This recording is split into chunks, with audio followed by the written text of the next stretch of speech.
Alors, à vos côtés, France Michel est policier municipal. Il a une question à vous poser. Alors, Monsieur le Premier ministre, rebonjour. Ça ne vous a pas échappé. Depuis plusieurs jours, les policiers sont dans la rue, policiers nationaux, mais également les policiers municipaux, qui expriment également leur ras-le-bol du manque de reconnaissance.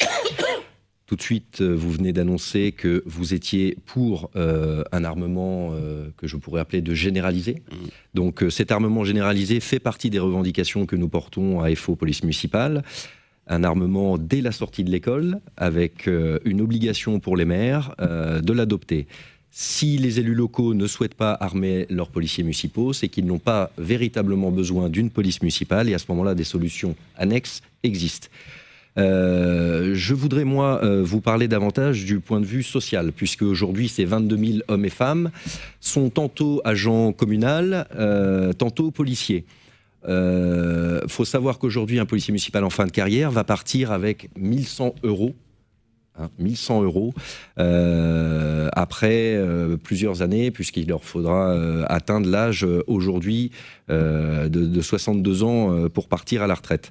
Il faut savoir que notre profession, notre salaire est composé d'un salaire de base et ensuite d'une indemnité de fonction, qui n'est pas une prime, c'est une indemnité de fonction. Nous nous battons contre l'AMF, nous avons rendez-vous à la CCPM le 30 novembre, nous n'attendons pas grand-chose. Simplement, cette partie de prime n'est pas comprise dans notre retraite, dans le calcul à pension. En tant que candidat, est-ce que vous êtes prêt à réformer sur le fond le statut des policiers municipaux, à leur accorder effectivement l'armement de fait, ce que nous réclamons, mais également sur le point de vue social? J'ai déjà répondu sur l'armement. Et on voit bien que tout ça vient au fond du fait que pendant très longtemps, la police nationale considérait la police municipale comme une police de seconde zone. Bon, aujourd'hui, c'est plus possible. On a besoin, d'ailleurs, quand on regarde les expériences étrangères, on a besoin d'une police de proximité. C'est la police municipale et il faut qu'elle soit armée compte tenu du niveau de violence. La deuxième chose que je veux dire, c'est que moi, je suis pour l'harmonisation de tous les régimes de retraite. Donc, c'est d'une certaine façon une réponse à votre question. C'est là qu'il faut arrêter ces histoires de primes. Ce sont c'est vieux comme le monde. Hein, je veux dire, c'est vieux comme l'administration française. C'est pas un problème de majorité, de gauche ou de droite. Mais en fait, pour résoudre des problèmes financiers qu'on n'arrivait pas à résoudre, on a mis en place des dispositifs de plus en plus compliqués avec des primes, avec des indemnités dans tous les sens. Il faut clarifier tout ça, mettre en place un régime de retraite progressivement unifié et puis permettre à chacun d'avoir un salaire décent. Mais ça pose une question. Je sais que c'est pas facile ce que je vais dire, c'est que dans un pays qui est totalement endetté et qui va vers une catastrophe financière, parce que ça c'est ma conviction personnelle, hein, faut quand même se rendre compte que si vous alliez voir votre banquier tous les ans pour lui demander de payer, de vous prêter sur 10 ans l'argent nécessaire pour payer votre loyer annuel, il y a un moment où le banquier finirait par Or c'est exactement ce que nous faisons. Donc on n'a pas de possibilité d'augmenter la dépense publique. Au contraire, il va falloir plutôt la réduire. Donc la question qu'il va falloir se poser, c'est aussi celle du temps de travail. Voilà. Je pense qu'il faudra que tout le monde fasse un petit effort de temps de travail supplémentaire si on veut s'en sortir. Moi, je considère que le passage à 35 heures a été une erreur grave. Voilà. Donc je préconise d'aller vers le retour à 39 heures. Alors après, il y a évidemment des conditions, il y a des négociations, il y a... Comment ? Payer 39. Non, je propose que ça soit négocié et qu'il y ait au fond une part de la...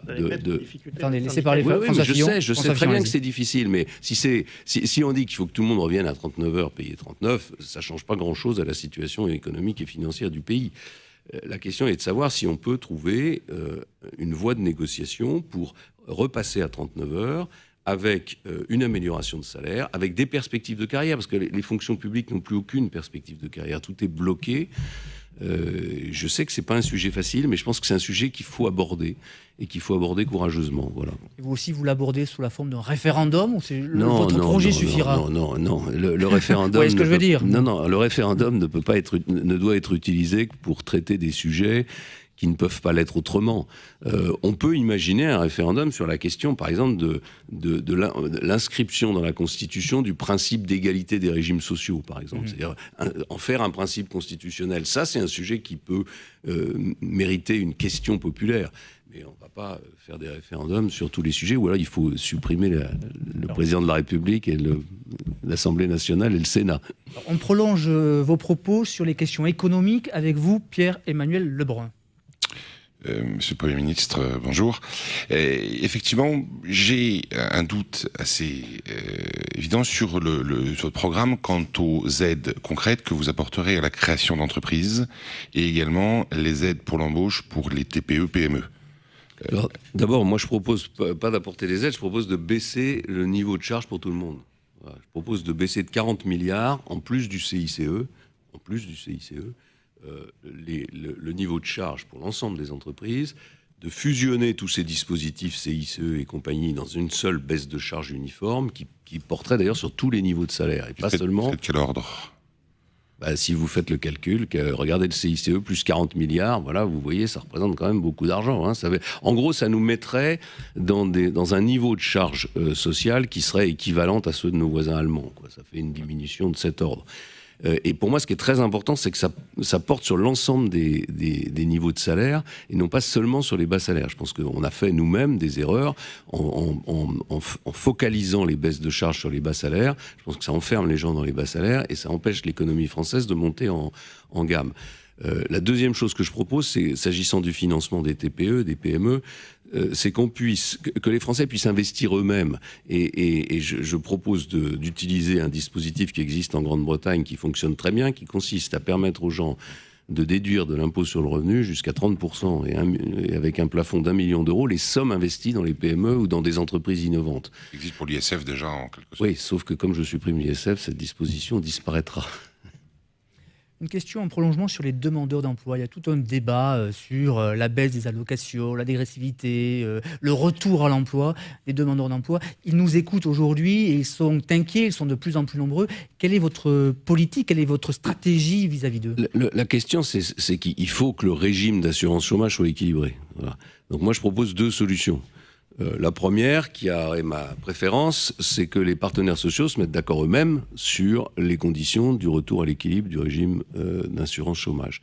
Et pour les en convaincre, moi je propose qu'on retire la garantie de l'État sur le déficit de l'UNEDIC. Pas sur le passé, naturellement, mais sur l'avenir. Au fond, quand vous regardez les régimes de retraite complémentaires, ils sont très correctement gérés parce que les partenaires sociaux n'ont pas le choix. Ils ont l'obligation d'équilibrer ces régimes de retraite. L'UNEDIC, c'est un peu facile. On prend les décisions qu'on souhaite, mais c'est l'État qui ensuite apporte sa garantie. Si les partenaires sociaux ne sont pas d'accord avec cette solution, à ce moment-là, il faut que l'État reprenne la gestion de l'UNEDIC et trouve les moyens de son équilibre. Et au-delà de ça, plus globalement, le retour à l'emploi. C'est-à-dire que vous voyez que moi, je ne pose pas le problème en termes je ne dis pas qu'il faut réduire l'indemnisation du chômage parce que c'est un frein au retour à l'emploi. Je dis qu'il faut équilibrer les comptes de l'UNEDIC parce que ça fait partie des déficits qui pèsent sur les finances publiques. Donc vous n'évoquez pas les sujets comme l'augmentation du SMIC, l'augmentation ou l'augmentation de l'indemnité ou des dispositifs qui permettraient à demandeurs d'emploi de retrouver quand on est dans l'activité. une économie qui fonctionne pas, avec des entreprises, un secteur industriel qui se réduit, des entreprises qui sont en grande difficulté et qui ont du mal à trouver de la croissance, on peut inventer tous les systèmes qu'on veut, il n'y a pas d'emploi. Donc il faut les créer, les emplois. Donc le projet que je propose, moi, c'est un choc très puissant sur la croissance et sur la création d'emplois, qui n'a jamais été fait. En réalité, il a été fait une fois en 1958. Et depuis, on a toujours cherché des solutions pour gérer de façon sociale le chômage plutôt que pour relancer l'économie du pays. Monsieur Lebrun, avant qu'on passe au journal. Quelles seront les suites que vous donnerez à la loi travail, ou les dispositions qui ont été prises, qui dans une certaine mesure nous ont en tout cas paru favorables. Qu'est-ce que vous prendrez comme mesure à la suite ? Bon, les mesures favorables, il faut les conserver, mais moi je voudrais aller beaucoup plus loin sur la négociation dans les entreprises. C'est-à-dire que je pense que l'essentiel des négociations sociales devrait se passer dans les entreprises. sauf celles qui concernent des sujets qui sont au-dessus de l'entreprise. Pourquoi ? D'abord parce que je pense que dans l'entreprise, on a des hommes et des femmes qui travaillent et qui sont au contact quotidien des réalités, ce qui n'est pas le cas dans les négociations interprofessionnelles. Et deuxièmement, parce que je crois que le dialogue social français, un peu heurté, un peu violent au fond, est lié au fait qu'il n'y a pas assez de liberté.